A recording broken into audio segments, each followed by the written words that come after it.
No, the first one's like 115. The second one's like 180, and the third one's 250. The fourth one's going to be like So 300. what are the word counts here?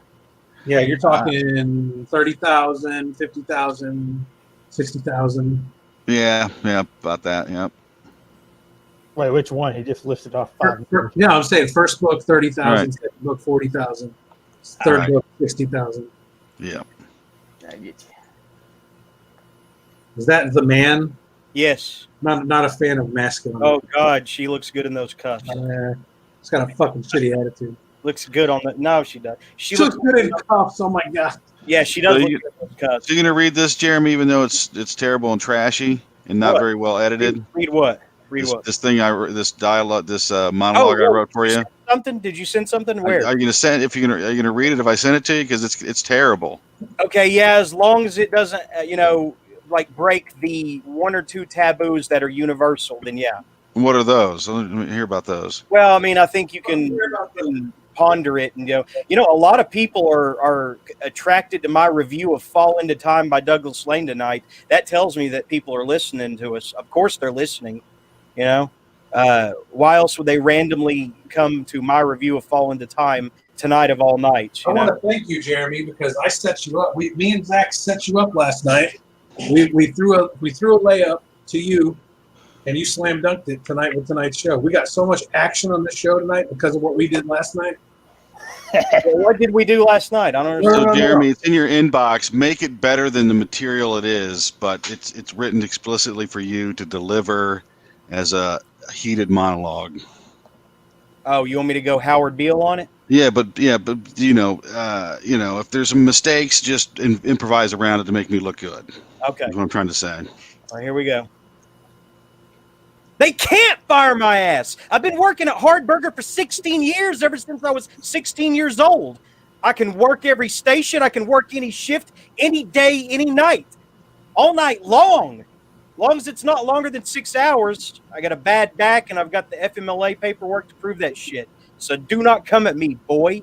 You may ask, why the fuck are you not a manager by now? And my answer is and will always be, I don't want to be manager. You be manager, Mr. Wiseman. I'll do my job and go home. I've got books to read and wrestling to watch. I've seen what this place does to managers. How did they get fat and stupid? How did you know all this? They hypertension, myocardial infractions, divorced, arrested for fucking the high school girls with the stutters and the shady. The girls one bad day away from being homeless or pimped out by their stepdads. I'm not the smartest man in the world, but I sure am not dumb enough to become the manager of a fucking Hardburger. And I sure ain't stupid enough to go after some oily-faced, lumpy-ass, no self-esteem, frumpy high school girl who wears too much makeup and can't put down her phone long enough to tie her own goddamn shoes. I don't need none of them. I've had my share in high school, and let me tell you, one was enough. Bitch broke my nose sitting on my face, and the back of my daddy's broke down. But, that's not what soured me on girls, women, bitches, skanks, whatever you want to call them. This girl gave me clap and pink eye, too, but that ain't what turned me off women. She got me sent to juvie for a year for lying about me. Said I beat her up when I was her drunk stepdaddy who did it. And I can prove it, too, but nobody listened to me on account. I got in trouble the summer before for body slamming some retarded kid from the neighborhood in the wrestling ring I built. I didn't even know the kid was retarded. I just thought he was quiet. Shit. We had the same fucking haircut and wore the same WWF headbands wherever we went. How the fuck was I supposed to know? Either way, when that chick said I beat her up, no one believed me because fucking retard Rosco still had neck brace on and used a cane to get around. Now couldn't even take a shit without help from both his aunt and his grandma. He got pretty fat after I broke. Anyway, I don't do the ladies not because of that one girl, but from high school breaking my nose with her ass and lying me into juvie.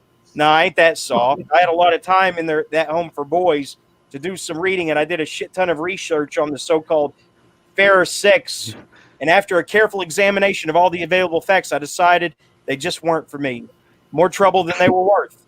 I've got more important shit to do than buy perfume and spray on some git's neck or act like flowers or somehow interesting or spend time watching romantic comedies just so I can get a nut. I don't understand why other men don't understand that you can get a nut anytime you damn well please. It ain't that hard. It's pretty fucking easy, in fact. I'll never understand it. Takes me about a minute to rub one out. Jesus. That was amazing. That was It ain't powerful. fucking rocket science That was powerful stuff. or any kind of science. Get a fucking grip, people. And no, I ain't gonna get fired for what I did to Gimmo when it works the register at the Hard Burger. Told you, I'm a fixture. I'm the rock that place is fucking built on. Besides, it wasn't no big deal. Not like I pissed on her purse like I did that girl who called me a sad little goblin at church last year. What did I do? Shit, practically nothing.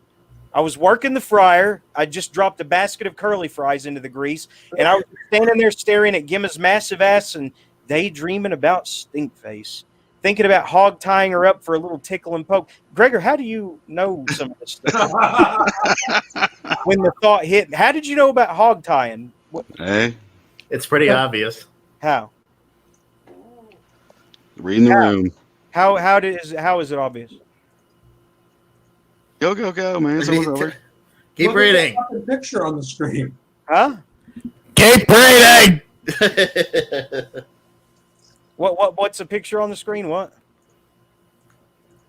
There we go. There we go. Is that not a thing of beauty? That's why I love that movie. Right there. Nice. That's one of the classic, all-time classic bondage scenes in mainstream cinema. Right there. Jesus fucking Christ. Seriously, look at her. She's seriously restrained there. Look at that. I wonder how many takes. I wonder how many takes she had to sit to lay like that. That's awesome. Anyway,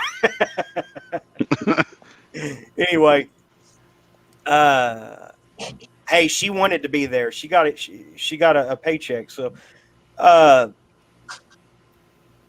those curly fries look like little pig's tails, and her ass looked like a giant prize hog's ass. And so I looked at the curly fries, back at her ass, down at the curly fries.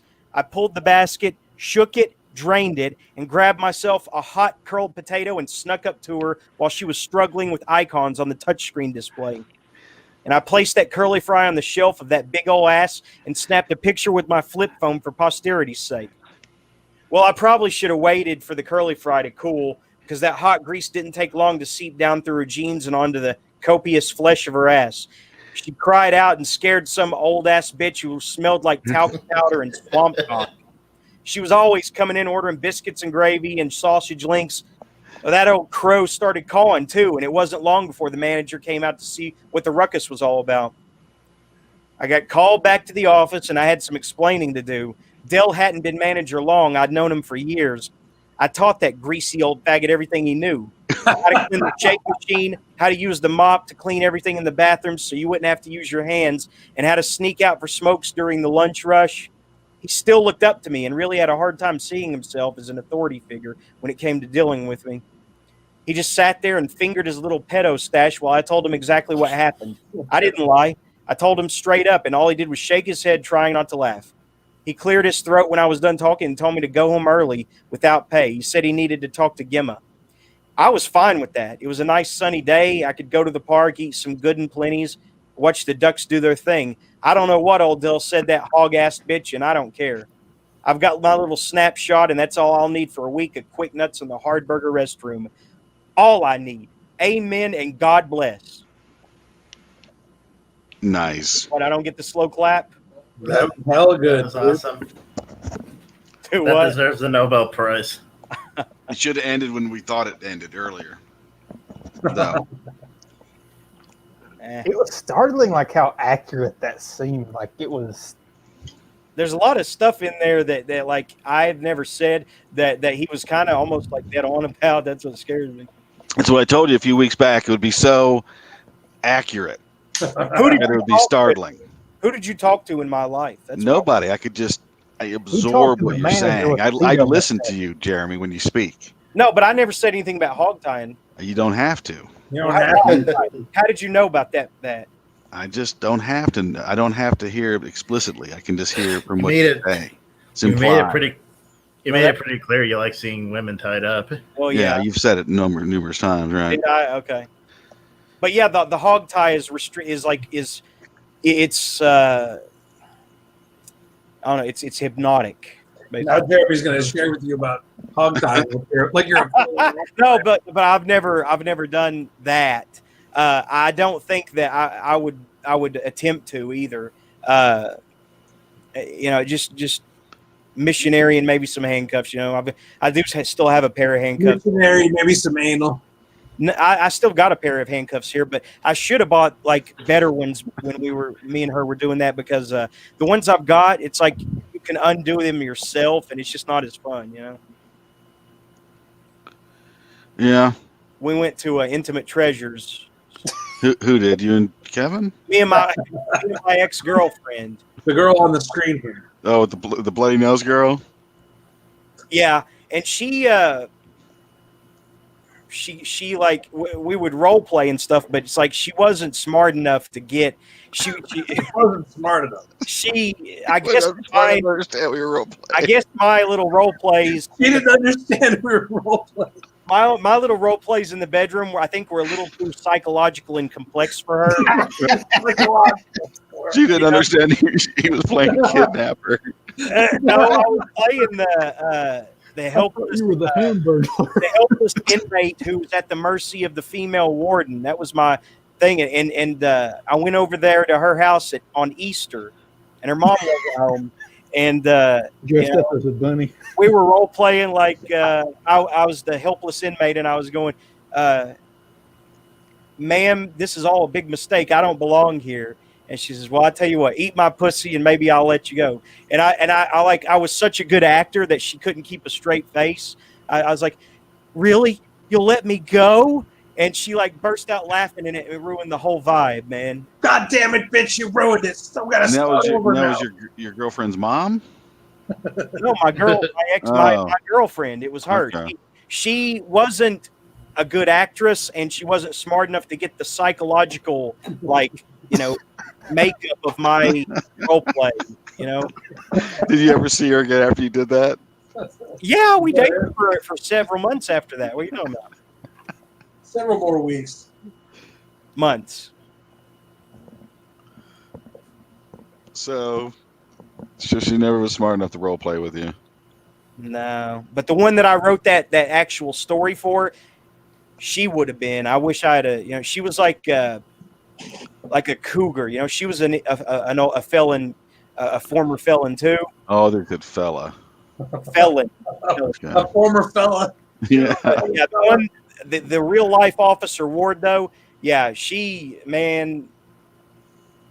I heard some things. I could have gotten with her if I'd have tried harder, and she loved that story when I wrote it to her. The Jason Sinclair story. Yeah. Okay. She loved that shit. And when are you gonna have some more Jason Sinclair stories coming out? Because those are good stories. Really, maybe I'll. I mean, you should definitely read one as soon as you possibly can on this Quiet Place. I wonder what Jason's been up to. I wonder, did Officer Ward let him go, or is she I don't know, man. stringing him along? Maybe. I'm sure you got him on speed dial. Ask him. Yeah, but I feel like there was another book or something I was supposed to. So Zach, have you read any more Jason Sinclair stories?